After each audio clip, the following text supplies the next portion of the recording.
আসসালামু আলাইকুম গাইস, চলে আসলাম একটা নতুন ভিডিও নিয়ে। কালকে এই যে আমার মামা রাইভারের ওই যে ভিডিওটা করছি, অনেকে অনেক রকমের কমেন্ট আপনারা করছেন। এই জন্য আমার মামার আমি চিন্তা করলাম যে আসলে একটা ভিডিও আমরা মামার নিয়ে বানাই। এখন মামার লগে আজকে একটু দেখা হইলে আমরা একটু ঘুরতে গেছিলাম এই জায়গায়, তো মামার লগে আবার দেখা হইছে। জন্য চিন্তা করলাম যে মামার নিয়ে একটু ভিডিও বানাই, যে মামায় অনেক মানুষ অনেক কমেন্ট করছে। তাই মামার তো এখন বিয়ে শাদী করে, যে অনেক রকমের সমস্যা, অনেক বাড়ির কাহিনী যে করেছে ঘরছে, তো মজার কাহিনী নিয়েও ঘরছে দুই একটা কাহিনী। তো মামা আপনি কেমন আছেন? আল্লাহ রাখছে বলো বাবা, তুমি কেমন আছো? আলহামদুলিল্লাহ মামা। কেন আপনি মামা দর্শক যে কালকে ভিডিওটা ছাড়ছি, আপনি তো ভিডিওটা দেখছেন মামা, হ্যাঁ ভিডিওটা দর্শক দেখে অনেক কমেন্ট টমেন্ট করছে। আলহামদুলিল্লাহ এখন ভালো। মামা আজকে আপনার কাছ দিয়া হ্যাঁ দর্শক কিছু আপনার যে ওই মানে যেসব বাড়িতে গেছেন দুই একটা মজার কাহিনী টাহিনী করছে না, হ্যাঁ এটা দর্শক একটু আপনার কাছে মামা বলতে চাই। তাই। হ্যাঁ। ও তাহলে শোনো বাবা, একবারই গেছি মাইয়ে বিয়ে দিতে। এখন গেছি পর মানে খবর পাইছি আমি বাড়ি বইয়া, যে আমার ফোন দিছে যে ভাই আমাগো অমুক জায়গায় একটা মাইয়ে আছে, একটু দেখতে আন, মাইয়েটা মেট্রিক পাস করছে। গেছি তা মাইয়ের যাই দেখে টেকে আমার মাইয়ে দেখে তো মাথা খারাপ, বাবা মাইয়ে তো আসা কথা হ্যাঁ। বোঝা নাই। মাইয়ে দেখে তো আমার মাথা খারাপ। এখন মাইয়ের বাপে আমার বার করিয়া সবাই টাকা দেয় 500 1000, উনি আমার বার করিয়া টাকা দেয় 3000। কি রে 3000টা উনি আমার দিলে খা, মালটা কি জিনিস? ওই 3000 টাকা দিলে আমার এটা আমার বোঝ হইবে।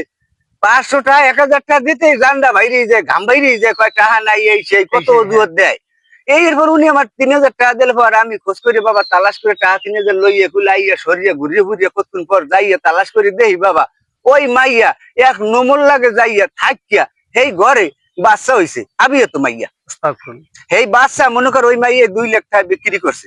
হ্যাঁ। কথা কি কইছি বুঝছো? হ্যাঁ। এই এরপর হেই মাইয়ে বাবা বিয়ে দেওয়া লাগবে, তাহলে তুই বেটা আমার এত বড় ফ্যাট, তুই ওটা আমার কবি না যে ও অবশ্যই। মাইয়ে লাং মারছে, তুই এটা কবি না আমারে? ও আমার এই সমস্ত কিছু কয় টয় নাই। এরপরে ওই মাইক ফিরিয়ে আমি বলাই আনছি, আনার পর কই কিরে কিরে কি ভুল করছো জীবনে? এরকম ভুল কোনো মানুষে করে? তুই মেট্রিক পাস মাইয়াটা, তুই একটা মুসলমান ছেলের সাথে একটা রিলেশন করতি, তারপর একটা দুর্ঘটনা ঘটতো, তাই না? ওটাও একটা মান্য নেওয়া যায় কি? কিন্তু এই দুর্ঘটনাটা কি মানুষে মান্য নিতে পারে? তাহলে তুই তোর কি বিয়ে শাদী বলবো না, তোর কি জীবনে এই শেষ?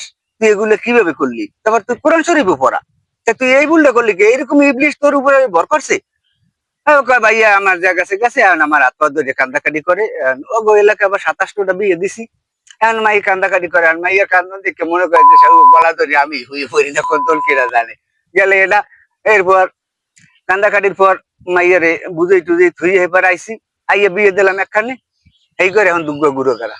তা বাবা আমিও তো মাইয়ে বিয়ে দিতে গেলে হেকালে হারা দিতে চাই না, যে এক ফির বাইরেই যায় হেই এবার আবার আমার বলাকে বাজান এখন একটু আনামনে আমার মাইটা বিয়ে দেন, নাইলে ওরা এক ফির গেছে, এ ফির যদি যায় তাহলে যাতে কুলে কালি ফরিয়ে যাইবে। হ্যাঁ, ওই হেইকেলে কয় কিন্তু হের আগে বলায় না।